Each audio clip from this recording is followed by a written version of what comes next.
By the time John Carter Cash was just 10 years old, he traveled to 49 of the 50 states and was making routine trips to Europe, Australia, and Israel. Such was life as the son of a famous music couple at the height of their careers. But even though their family had traveled around the world, there was one thing that remained constant: their love of good Southern cooking. Johnny and June Carter Cash are known for their music, but those closest to the music legends also remember them for their meals and hospitality. Over the years, friends and family made memories as they gathered around the Carter Cash dining room table. Now their son, John Carter Cash, continues his family's traditions and shares those recipes in the Cash and Carter Family Cookbook. And John Carter Cash is here with us now, and welcome to the show. I'm digging this whole the scarf and everything. Ready to go. So oh wait, I don't want to catch it on fire. Yeah, that's the only. That was probably good. Now you look more like your dad in black. Okay. Oh, thank you. So you guys traveled so much, but family time and those dinners were still very important. It was always about food. You know, I mean, everything was around food. And my mother was a great cook. You know, around the house, and she liked a formal dinner. She liked a formal setup. You know, with fine dining table and whatnot.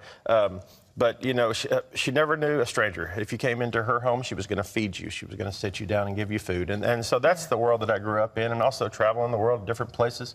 I learned to cook dishes all around the world. I got dishes in my new cookbook from everywhere. And you got, even when you were on the road, because you traveled with your parents, they were at the height of their career. I mean, they certainly were, you know, from when I was very young. And even on the road, on the big, I guess you traveled in a big tour bus. You would cook still there. My father was known for his chili, and so that's what we're going to do today. But we got some other dishes here. They're in the Cash and Carter Family Cookbook that are out on the table. Let's start with this one over here. These the date. Okay, these are prosciutto wrapped dates. Okay, these actually helped you. Find my wife. Find your wife. My wife when you were on your third date when she made these for you, right? Yeah. We were at her place when she was living in California, and there in West Hollywood. And I went into her apartment, and she had these delicious little bits of sweetness and goodness and salty ham, you know, with cheese. And so this is goat cheese. Yep. Is inside here in the prosciutto. I love this. I love sweet and savory together. Oh yeah. Oh my goodness, these are. We got to try these. Nothing better. Yeah, you know. But yeah, you know, from that moment on, she had my heart. Okay, seriously, these are great. I love dates anyway. I mean, but so basically, you proposed right on the spot after you tried. I did. I think we're gonna catch up on fire. I'm gonna turn that. Okay. For a minute. Well, over here we have the Cash cornbread. Now tell us about this, because cornbread is a Southern dish, but you say people make it so many different ways. How did your dad make it? Well, you know, it's typical anywhere I find out of the South that people maybe put a little sweetener in cornbread and make it slightly different. And, you know, at home I grew up with the traditional Southern cornbread that is more about the buttermilk. It's more about the tart bite. And, you know, yes, there is a lot of flair to it and a lot of flavor to it. But it doesn't have the sweetness that lots of cornbreads do. It's a traditional Southern cornbread. So this one, is more savory. Yeah, and I think it should have pepper. And it's got cheese in it. Cheese and onion. That's the way that I do it. Now, my mother's cornbread was a little bit different. She didn't put the pepper or the cheese and the onion in. Now, your daughter, Annabelle Cash, makes one of your favorite desserts. It's called a chess pie. It's also a very Southern dish. Yeah, it's one of her favorite foods. And over here is a Southern traditional chess pie. Now, there are many variations of a chess pie. Sometimes we put chocolate in it or lemon or different flavors. This is a very simple chess pie. I don't know. It's all about the butter. You ask me.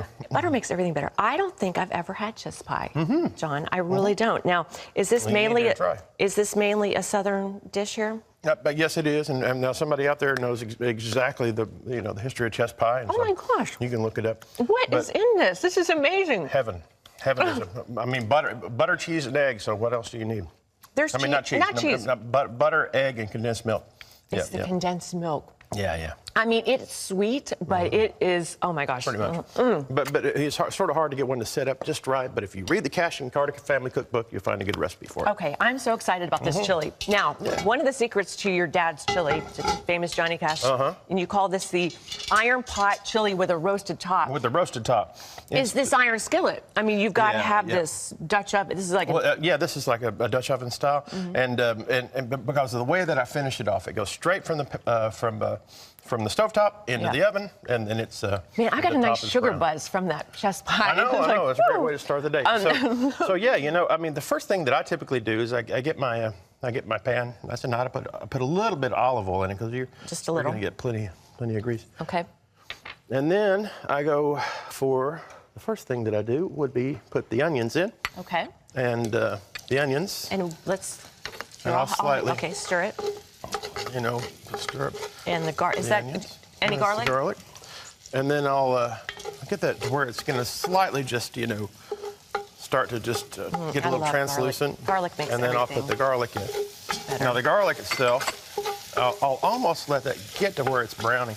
You can see there's a little bit of the grease left over also from. But you a little bit of meat. You said the key, though, is not getting the garlic and the onions too brown because it'll get bitter. The garlic, if you get the garlic too brown, immediately it will start to get bitter, and the flavor of the garlic will change. So this is a meaty chili. Your dad liked it. Yeah, he liked meat and beans. Okay, so what do we have here? So here we have cuts of lean steak. Okay.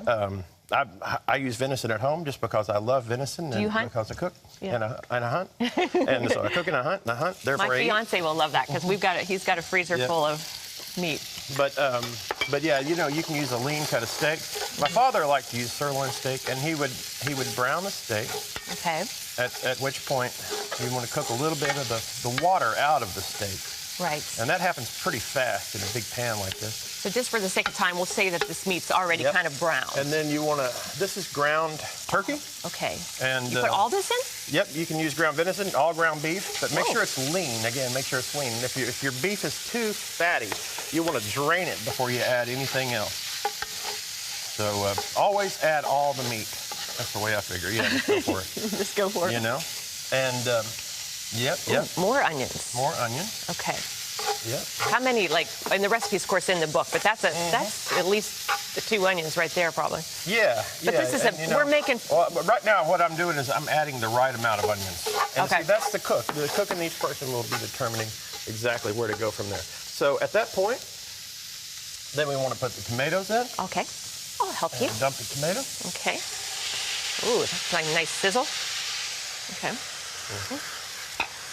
Thank you. There we go. Stir all that up. Oh, this is looking good. And we're going to go straight from tomatoes, and we're going to go ahead and add in the peppers. Okay. Wow, colorful. I've got 3 different kinds of peppers here. This is healthy, too. I mean, there's so much good stuff in here. These are green peppers. Okay. I'll help you stir. Yep. Okay, so for the sake of time, a little bit, and then what we want to do is we want to add in our spices. And so I'm going to go ahead, and I know my taste. I'm going to put all my chili powder that's a lot. And that's McCormick chili powder, right? Yeah, yep. And then I'm going to put about 3/4 of this cumin in. Okay, yeah, cumin And a little bit less of the cumin. And that's all a matter of taste. A little bit of black pepper. Okay. And then I'm going to go ahead and put what we have sage. Sage. We have a little mixed spice. How often would your dad make this chili? Some oregano. He'd make it on a regular basis. And then a little bit more garlic powder. And you said sometimes he would come by and he would just throw something at it. Yeah, and he would grab cornmeal, and he would just throw it at it. Just for fun. Just see if it. Now this is brown sugar. Now a lot of people add a lot of sugar. I don't add a whole lot of sugar to my chili. Yeah, just a little. Yep. And this right here, this is jalapeno pepper. So you put that into taste. Okay, yeah. And if you really want to add some spice, you add in a little bit of habanero pepper. Oh, so you like it spicy. Okay. It'll do it up. At that point, I would add the beans. Okay, these are the kidney beans. These are the northern. Those are pinto beans. Pinto and northern beans. Northern beans, and these are black beans. And the black beans. Very end, what we do. I mean, you gotta like meat. You gotta like a meaty and a beany chili. Yeah. This is gorgeous. Okay. Get it all stirred up really well. Then, oh, you got it. I need your arm. You're stronger than me. Yeah, 'cause that's getting really thick. Yeah, we got it. Wow, that looks so good, John. Man. Yeah, and then we'll put the first thing we'll do is put the Fritos on.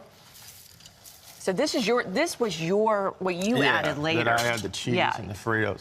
Okay. And then what you do, once you get that just like you like it, you put that straight in the oven. Okay, so then you would just carry this over, and even if you just have a Dutch oven at home, it'll do the same thing. Yeah. Well, yeah, you want to carry it over, and your Dutch oven. So this is really heavy. So we're just going to pretend that we're putting it in that oven. Put it in the oven, and you brown the top. How long? And then until it's brown. Until it's brown. And then there we have it. And then it looks like this. Yeah. Okay. All righty. All right. Well, let's. Whoa. Oh my God. So these are Fritos on top. Yep, Fritos, and you can use corn chips, or you can use a crumble of cornbread. I mean, it really just depends on what you like. And you can use accompaniments. You can have more hot pepper. You can have more cheese, hot sour sauce, cream, more cheese, whatever you prefer. Okay.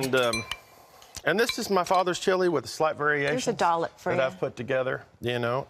A dollop is good. I just wanted to say dollop. Okay.